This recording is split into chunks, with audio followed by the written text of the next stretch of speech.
Hello there and welcome back to the White Horse.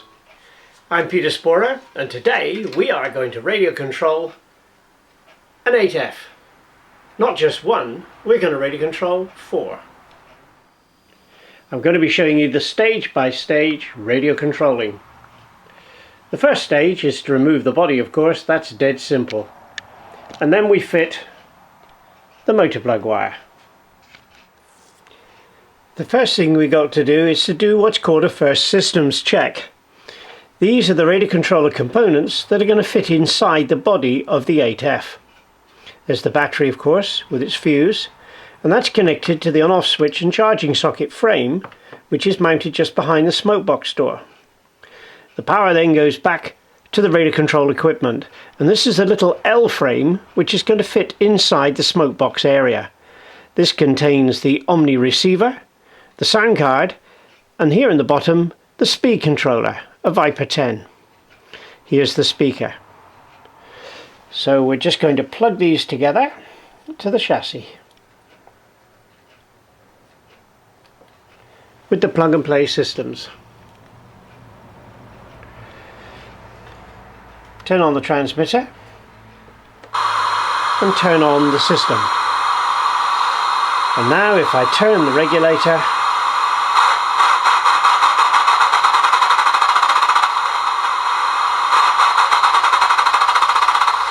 full and free movement forwards and reverse, and then of course the sounds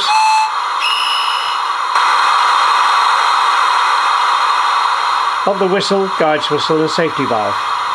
Successful first systems check. Now we've got to put this into the body. So I've gathered together a selection of tools that I'm going to need, and I'm now going to fit the electric components into the body. It's a beautiful body. We must be careful that we don't break off all these bits and pieces.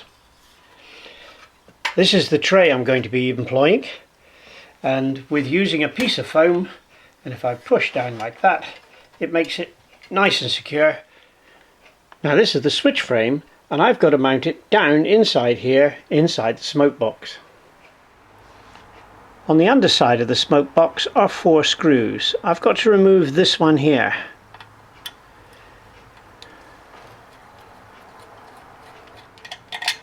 And look after the screw, it'll be useful in the future.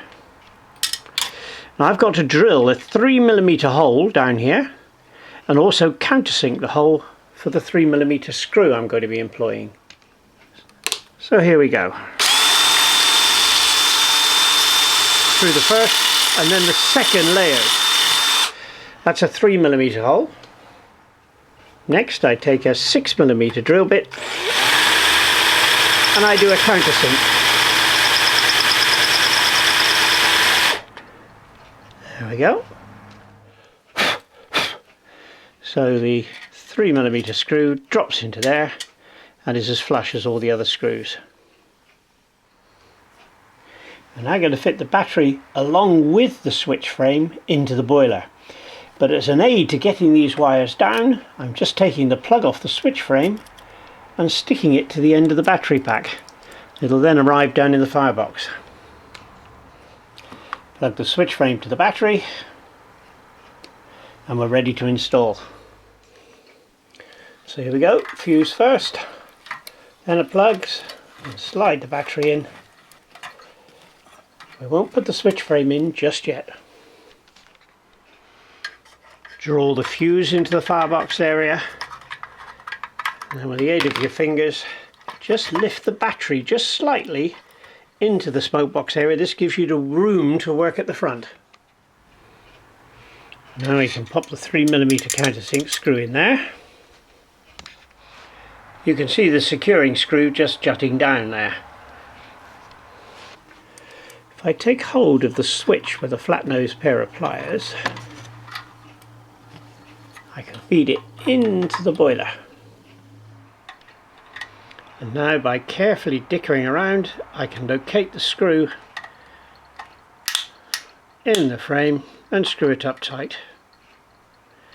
And that's really firm in there now. And now the very important part, shut the door. Next we detach the little plug from the sellotape on the battery and this is the power supply for the radio control and sound card. So we just locate those together, and now we can tuck the battery up inside the boiler, and there's just a little lip inside there that it fits inside. You can see the battery is forward of the forward firebox ring. We're now going to secure the battery with some foam, a wedge of foam, and we're going to use a blunt knitting needle to get it into place. I usually start it with my fingers to place it in the gap between the battery and the floor of the boiler, and this pushes the battery against the top. Then two small wedges of foam go either side of the battery, secure it into place like a three-legged foam stool. So there's the battery in place in a foam bed, pushed up against the top of the boiler. Now if you look down through the chimney, you can see the battery. We've got a special piece of card which is going to cover that up. To fit it is very simple. We open the firebox door, it's got a little lip there, look. We feed it in up over the switch frame and it clicks into place. And now you can't see the battery at all. So there's the fuse, and this is the L-shaped former that has all the radio and sound gear on it. Now it has a sticky back tape, so I'm just going to peel those off, and they're now going to fit down inside the boiler underneath the fuse. So we just lift the fuse out of the way, make sure none of the wires are getting tangled, and down into place it goes. And there it is, neat as can be. The whole system in the firebox. This now leads to the motor. This is the speaker wire. This is the aerial. And in a second I shall be putting the infrared eye into place as well. I'll be telling you about this in a minute. Before we fit the chassis, we've got to do a little bit of preparation work for all these wires. Now the speaker has got to be mounted here. Peel off the self-adhesive backing and line up this edge exactly with that edge there and have it right in the middle. There we go. Now here's the chassis, but before we plug it together we've got to fit a couple of these little clips to help us out when the time comes. One of them is going to go here on the back,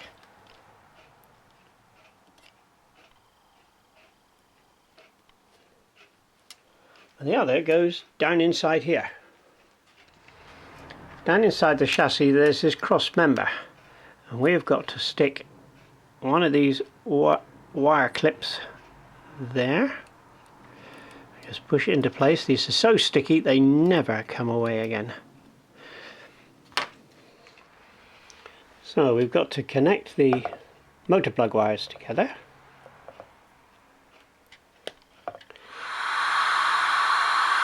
Turn on the transmitter, check the systems, and of course forwards and backwards.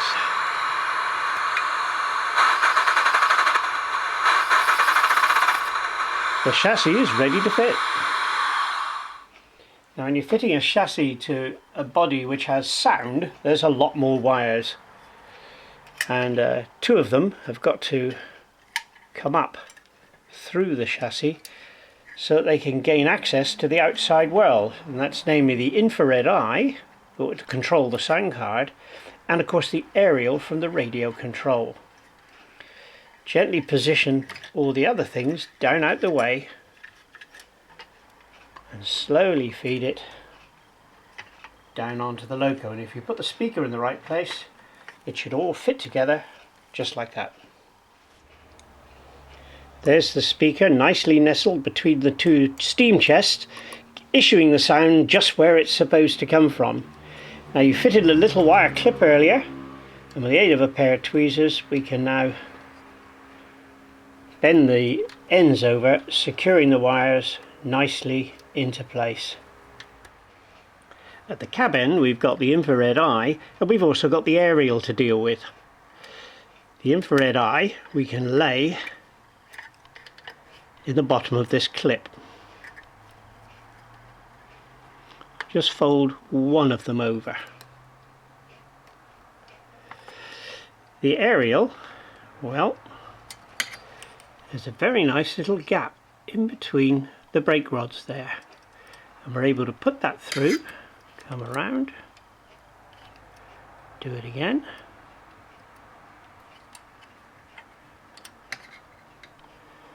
and that's a nice place for the aerial to be to get a really good signal.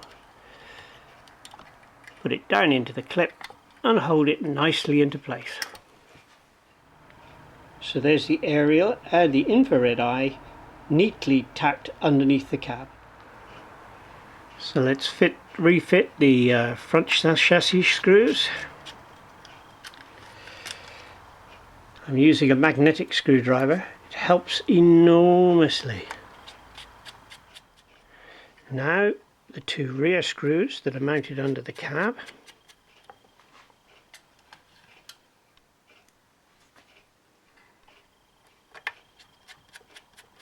Now we can do them tight, but not terribly tight, just finger tight, front and back. Now it's a simple case of reassembling the front bogie. You've got to have the spring, the washer on top of the spring, then carefully position the bogie truck. There we are, retaining screw here and here.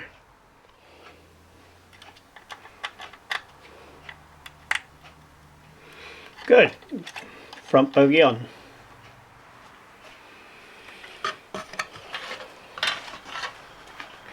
And now she's ready for a test.